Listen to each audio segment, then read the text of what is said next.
are actually two statements which are two different problems in the question. The first problem is, Bismillah wa salatu wa salam ala Rasulillah. The first problem is, I can't pray 5 times a day.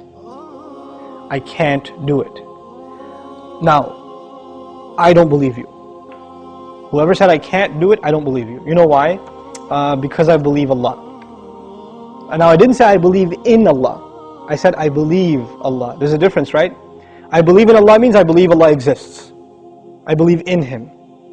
But when I say I believe Allah, it means I believe what He says. He says, subhanahu wa ta'ala, لا يكلف الله نفسا إلا وسعها. Allah does not burden anyone except unless they are able to carry that burden. This is what Allah said. Allah said He does not burden anyone with any responsibility unless they are capable of living up to that burden. This is what He said. You're saying you're not able to live up to a responsibility that Allah gave you. Isn't that true? You're saying I can't pray 5 times. It's too much. And Allah is saying yes you can. So I have a choice between believing you and believing Allah. And perhaps if you didn't realize this, maybe you're lying to yourself. Maybe you've convinced yourself because of your laziness, because of your lack of will, that you don't want to pray 5 times. Maybe you have to, I can't judge you. I don't know what the problem is. But the problem, maybe you're ashamed to pray in front of non-Muslims. People can take 15-minute cigarette breaks at work, right? They can take a break and just go hang out, do whatever. You can't pray 5 times a day. SubhanAllah.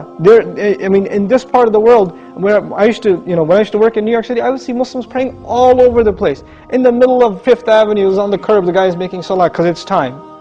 Or in the university, you open the copy machine room in the library, and there's like 3 guys praying right there, making salah. Muslims will pray. If there's time, we're going to pray. That's it.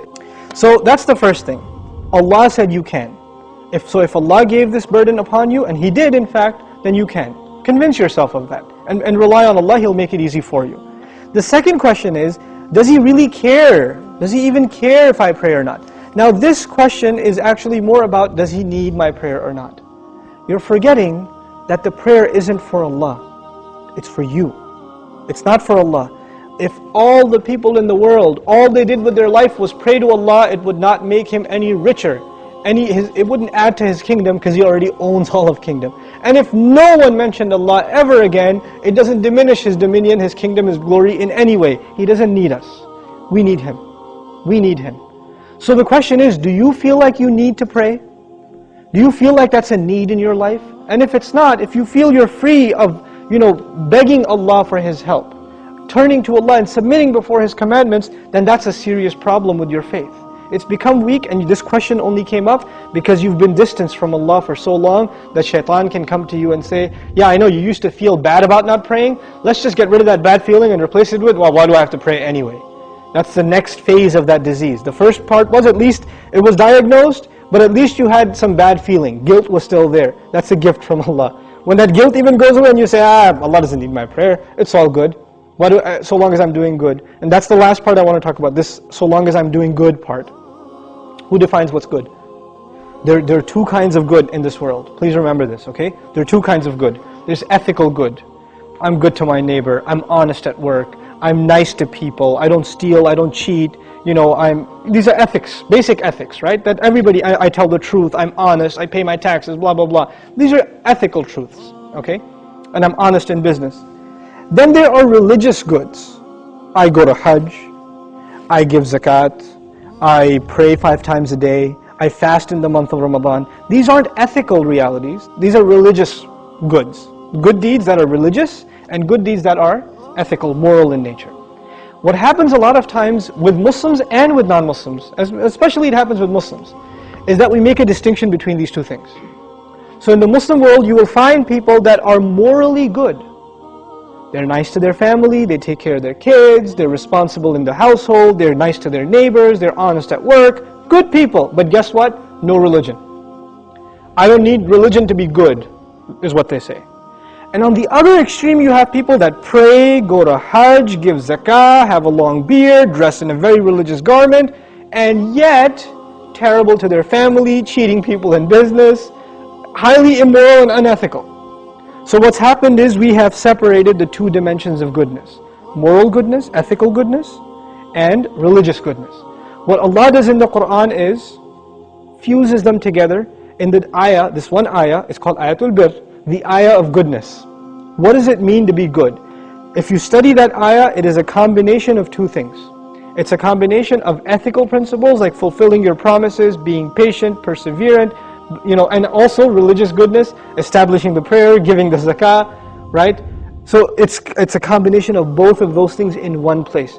So if you think you are in a position to define what good is, most likely you're sticking to moral goodness and you're undermining religious goodness, like the rituals that Allah taught us. But what Allah wants is for us to have both at the same time. This is when a person is truly good. Otherwise, you're not really good. You have defined goodness for yourself and you have rejected Allah's definition of it. But we turn to Allah for guidance because we can't define things for ourselves. We want Him to define them for us. Inshallah ta'ala.